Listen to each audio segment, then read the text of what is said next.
Hello Telangana రాష్ట్ర ప్రజలకు నమస్తే, గుడ్ మార్నింగ్, శుభోదయం. ఈరోజు తొలి అడుగు దినపత్రికలోని మెయిన్ పేజ్ ఎడిషన్ వార్తా విశేషాలు ఎట్లా ఉన్నాయో చూద్దాం. పరీక్షలకు ఆలయాల ప్రసాదాలు. సో ఏదైతే ఇప్పుడు తిరుమల తిరుపతి దేవస్థానంలో ఆ విధంగా కల్తీ నెయ్యితోనే అక్కడ ప్రచారం జరిగింది. ఈనాడు హిందువుల మనోభావాలు దెబ్బతిన్నాయో, సో అదే విధంగా ఇంకా ఇక్కడ ఆలయాల్లో ఈ విధంగా ప్రసాదాల కల్తీ ఉన్నటువంటి జంతువుల కొవ్వులతో తయారు చేసినటువంటి నెయ్యితోనే ప్రసాదాలు తయారు చేస్తున్నారు. అన్ని ప్రసిద్ధ ఆలయాల దగ్గర ఉన్నటువంటి దేవాలయాలు ఎక్కడైతే ప్రసాదాలు విక్రయిస్తుంటారో భక్తులకి, వారికి ఏ విధమైనటువంటి ఇబ్బందులు కలగకుండా ఈనాడు ప్రసాదాలు అన్ని ఆలయాలలో ప్రసాదాలు పరీక్షలకు పంపిస్తున్నారు. సో ఎవరైతే ఆ విధంగా జంతువుల కొవ్వులతో తయారు చేసిన నెయ్యి ప్రసాదాలకు ఉపయోగిస్తారో వారందరిపై చర్యలు తీసుకుంటున్నట్టుగా మనం చూస్తున్నాం. ఈనాడు రాష్ట్ర ప్రభుత్వాలు అయితేనేమి, భారతదేశ ప్రభుత్వం ఉన్నటువంటి బీజేపీ కూడా ఆ విధంగా ప్రణాళికలు సిద్ధం చేసింది. ఉన్నటువంటి కల్తీ నెయ్యిలతోని, కల్తీ పదార్థాలతోని తయారు చేసినటువంటి ప్రసాదాలు హిందువుల ఆలయాల్లో ఉపయోగిస్తే కఠిన చర్యలు తీసుకున్నట్టుగా కూడా వివరించడం జరిగింది. సో పరీక్షలకు ఆలయాల ప్రసాదాలు. సో మనం తెలంగాణ రాష్ట్రంలో యాదగిరిగుట్ట ప్రసిద్ధ క్షేత్రమైనటువంటి లక్ష్మీ నరసింహస్వామి ఆలయ ప్రసాదాలను కూడా పరీక్షిస్తున్నట్టు మనకు ఉన్నటువంటి సమాచారం. సో అక్కడ ఏ విధమైనటువంటి క్వాలిటీని కూడా మెయింటైన్ చేస్తున్నారు అది కూడా ల్యాబ్ పంపించడం జరిగింది. సో రిజల్ట్స్ కూడా మీకు అప్డేట్ చెప్పే ప్రయత్నం చేస్తాం. సిద్దిరామయ్య సర్కారు కీలక నిర్ణయం. సిద్దిరామయ్య నేతృత్వంలోని కర్ణాటక సర్కారు గురువారం కీలక నిర్ణయం తీసుకున్నది. సిబిఐ దర్యాప్తునకు ఇచ్చిన సమ్మతిని సర్కారు ఉపసంహరించుకున్నది. ఈ విషయాన్ని రాష్ట్ర న్యాయశాఖ మంత్రి హెచ్కే పాటిల్ వెల్లడించారు. సో ఇది ఏదైతే సిద్దిరామయ్యపై ఏదైతే మూడా కేసు విచారణ జరుగుతుందో దానిపైన సిబిఐ అవసరం లేదు, ఉన్నటువంటి స్థానికంగానే విచారణ చేపడతామన్నట్టుగా అక్కడ ధర్మాసనం వివరణ ఇవ్వడం జరిగింది. సో ఆ కేసు ఏ విధంగా కొలిక్కెళ్తుందో మనం ఒకసారి తెలుసుకోవాల్సిన పరిస్థితి ఉంది. దీని మీద కూడా ఒకసారి క్లారిటీ వివరణ ఇచ్చే క్రమంలో ఒకసారి సిద్దిరామయ్య గారు చేసినటువంటి అక్కడ కార్యక్రమాలు అక్కడ కర్ణాటకలో ఏ విధంగా ఉన్నాయి, ప్రజలు కూడా ఈనాడు ఎంతో మందికి మంచి నాయకుడుగా ఉన్నాడు, కానీ ఒకటి మూడా కేసు అనేది ముందు పెట్టుకొని అదొకటి కొంచెం ప్రజలలో రాజకీయాల్లో చర్చనీయాంశంగా మారింది. సో దానిపైన ఎటకేలకు న్యాయస్థానాలు వారి దారిలో వారు వెళ్ళాలి. ఉన్నటువంటి నాయకుడు అవినీతి కార్యక్రమాలు చేసినట్టు కానీ తనకు శిక్షణల పరంగా ఉన్నటువంటి చట్టరీత్యా చర్యలు తీసుకోవాలని చెప్పేసి కోరుతాను. ఈనాడు రాజకీయ నాయకుడు అంటే ప్రపంచ దేశాలలో ఒక మంచి దారిని దిక్సూచిగా ప్రజలకు అందించేటటువంటి నాయకుడు ఉండాలి, కానీ ఈనాడు అవినీతి కార్యక్రమాలు, దుర్మార్గాలకి, రౌడీ రాజకీయాలు చేసేటటువంటి వాటికి ఖచ్చితంగా చట్టాలు వర్తించాలి. రాజకీయ నాయకుడైనా సరే చట్టాలు తనకు కూడా సమానంగా వర్తించినప్పుడే ఈనాడు ప్రజాస్వామ్యం కాపాడినట్టుగా ఉంటుందని చెప్పేసి కోరుతున్నాం. ఉద్రిక్తంగా మూసి సర్వే అడ్డుకున్న నివాసితులు, అధికారుల నుంచి పత్రాలు లాక్కొని చించివేత, తమకు విషమిచ్చి ముందుకు వెళ్లాలంటూ నిరసన, భారీ బందోబస్తు మధ్య నది గర్భంలో మార్కింగ్. మూసి నది గర్భం రివర్ బెడ్ పరిధిలోని నిర్మాణాలకు మార్కింగ్ చేసే ప్రక్రియ ఉధృతంగా మారింది. గురువారం హైదరాబాద్ లోని వివిధ ప్రాంతాల్లో పోలీసు బందోబస్తు మధ్య రెవెన్యూ, ఇరిగేషన్, సర్వే విభాగానికి చెందిన అధికారులు ఈ సర్వే చేపట్టారు. మూసి రివర్ బెడ్ లో ఉన్న ఇల్లు, వాటిని యజమానుల వివరాలు నమోదు చేసేందుకు వచ్చిన అధికారులను పలు ప్రాంతాల్లో నివాసితులు అడ్డుకున్నారు. Chaitanyapuri, Phanigiri colony, Venkata Sainagar colony, new Maruthi Nagar, Satyanagar లో అధికారులతో స్థానికులు వాగ్వాదానికి దిగారు. ఎట్టి పరిస్థితుల్లో సర్వే చేయబోయనివ్వమని సీఎం డౌన్ డౌన్ అని నినాదాలు చేశారు. రెవెన్యూ అధికారుల వద్ద ఉన్న పత్రాలను లాక్కొని చింపివేశారు. మార్కింగ్ చేసేందుకు ఉపయోగించే ఎర్రపు రంగును యువకుడు సిబ్బందిని చేతిలోంచి లాక్కొని దూరంగా విసిరేశాడు. దీంతో ఆ ప్రాంతంలో 235 ఇళ్లకు మార్కింగ్ చేయాలని వచ్చిన అధికారులు 10 ఇళ్లకు మాత్రమే మార్కింగ్ చేసి వెనుక తిరిగారు. రివర్ బెడ్ లో ఉన్నట్లు సూచిస్తూ ఎర్రపు రంగుతో వేసిన ఆర్బిఎక్స్ అనే ముద్రను అధికారులు వెళ్ళిపోగానే ఆ ఇల్లు యజమానులు అదే రంగుతో తుడిచేశారు. కాగా మూసానగర్, మురికివాడలో రెవెన్యూ అధికారులకు అడ్డుకోవడానికి చేసిన ప్రయత్నాలను పోలీసులు నిలువరించారు. దీంతో అక్కడ సుమారు 30 ఇళ్లకు మార్కింగ్ చేసినట్లు సమాచారం. సో ఎన్నో ఏళ్లుగా నిరుపేదలు అక్కడ ఉన్నారు.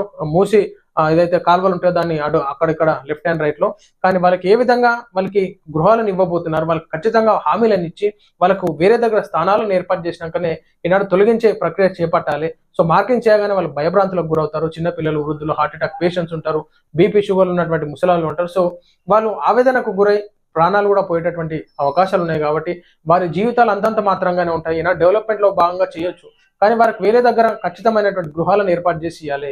ఎందుకంటే వాళ్ళు సంవత్సరాల తరబడి అక్కడ ఉన్న వాళ్ళని ఆ ఇల్లులు, గృహాలను కూల్చేస్తే వారి జీవితం రోడ్డున పడుతుంది. పిల్లలు జీవితాలు ఆగమాగం ఉంటాయి. వారు ఎడ్యుకేషన్ పీరియడ్ ఈనాడు స్కూళ్ళకు పోయేటటువంటి విద్యార్థులు ఆ ఇల్లు లేక ఆగమాగమైనటువంటి పరిస్థితులు ఉంటాయి. సో ఖచ్చితంగా ఈనాడు పేదలను ఆదుకొని ఆ యొక్క పనులను చేపట్టాలి డెవలప్మెంట్ లో భాగంగా అని చెప్పేసి మేము కూడా సూచిస్తా ఉన్నాం. హర్షసాయి కేసులో మరో ట్విస్ట్. హర్షసాయిపై మరో ఫిర్యాదు అందుకున్న పోలీసులు. ఆ యువతిని నమ్మించి మోసం చేశాడని ఆరోపణలు ఎదుర్కొంటున్న ప్రముఖ యూట్యూబర్ హర్షసాయి కేసులో మరో ట్విస్ట్ చోటు చేసుకుంది. అత్యాచార ఆరోపణలు ఎదుర్కొంటున్న హర్షపై బాధితురాలు గురువారం మరో ఫిర్యాదు చేశారు. హర్ష తనకు కొన్ని గంటలుగా ఈమెయిల్ పంపిస్తూ వేధిస్తున్నాడని హైదరాబాద్ నార్సింగ్ స్టేషన్ లో ఆమె ఫిర్యాదు చేశారు. ఇప్పటికే తనపై పలుమార్లు అత్యాచారం చేశాడని, 2 కోట్లు డబ్బులు కూడా తీసుకున్నాడని హర్షపై. దీంట్లో నిజమెంతనో అబద్ధమెంతనో తెలుసుకోవాలి. ఇక్కడ వార్తా విశేషాలు రాగానే కొన్ని నమ్మేటటువంటి ప్రసక్తి ఉండదు. సో సాక్ష్యాధారాలు ఖచ్చితంగా పోలీసులు సేకరించి నిజ నిర్ధారణ ఏంటని కూడా మనకు ప్రజెంటేషన్ ఇవ్వాల్సిందిగా కోరుతున్నాను. సో హర్ష ఎన్నో సోషల్ వెల్ఫేర్ యాక్టివిటీస్ ఉన్నటువంటి సేవా కార్యక్రమాలు చేసినటువంటి వ్యక్తి, మంచి యూట్యూబర్ గా పేరు చెప్పాల్సిన అవసరం లేదు. ఈనాడు యూట్యూబ్ లో మంచి సెన్సేషనల్ గా ఉన్నటువంటి హర్ష సాయి పైన ఈ విధమైనటువంటి అభియోగాల నిజ నిర్ధారణలు ఏంటి అవి తెలుసుకోవాల్సిన టైం ఉంది. సో ఈనాడు కొంతమంది మహిళలు డబ్బుల కోసం కూడా ఈ విధంగా కొన్ని కేసులు పెట్టి ఇది చేస్తున్నట్టుగా మనం చూసినాము. సో అదే విచారణ కూడా కొనసాగుతుంది. పోలీసు అధికారులు అసలు ఏం జరిగిందనే ఫార్మాట్ లో కూడా సర్వే చేయడం జరుగుతుంది, వివరణ తీసుకోవడం జరుగుతుంది. హాస్టల్ వార్డెన్ కు మరణ శిక్ష. ప్రభుత్వం ఆధ్వర్యంలో నడిచే రెసిడెన్షియల్ స్కూల్లో 21 మంది విద్యార్థులపై లైంగిక వేధింపులకు పాల్పడిన హాస్టల్ వార్డెన్ కు ప్రత్యేక కోర్టు మరణ శిక్ష విధించింది. మాది ప్రధానోపాధ్యాయుడు, ఒక టీచర్ కు 20 ఏళ్ల జైలు శిక్ష.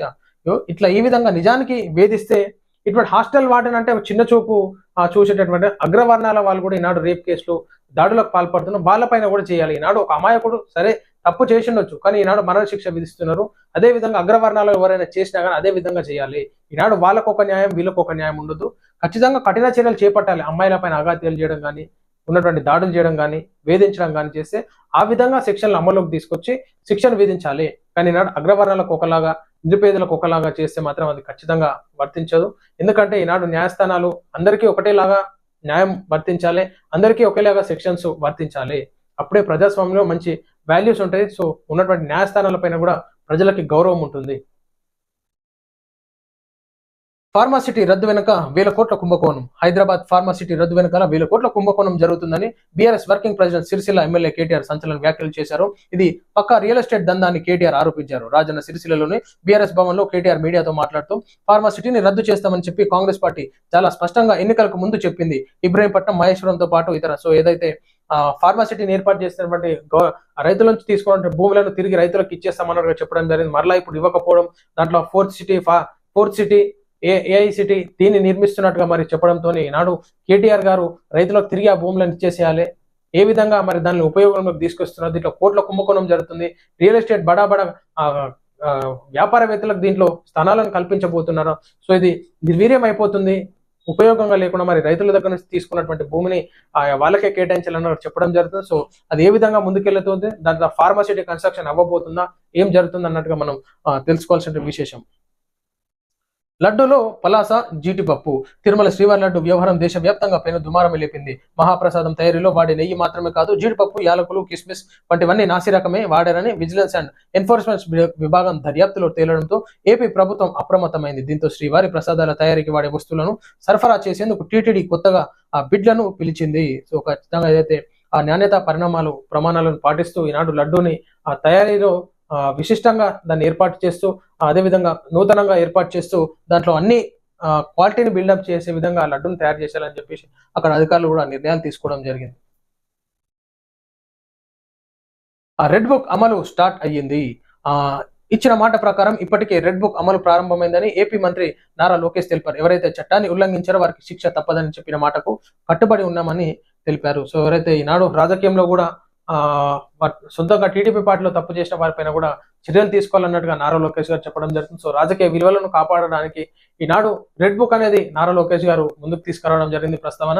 సో ఖచ్చితంగా ఈనాడు సొంత పార్టీలో ఉన్న రాజకీయ నాయకులు తప్పు చేసినా కానీ వారిని క్షమించరాని విధంగా ఈనాడు టీడీపీ పార్టీ చెప్పడం జరుగుతుంది. సో అదే విధంగా అందరూ కొనసాగాలి. ఈనాడు రాజకీయ పార్టీలో దుర్మార్గమైనటువంటి రాజకీయం ఉన్నటువంటి స్వార్థ రాజకీయాలు చేసేటటువంటి వారికి ఛాన్స్ ఉండకుండా ప్రజలు ఆలోచించుకోవాలి.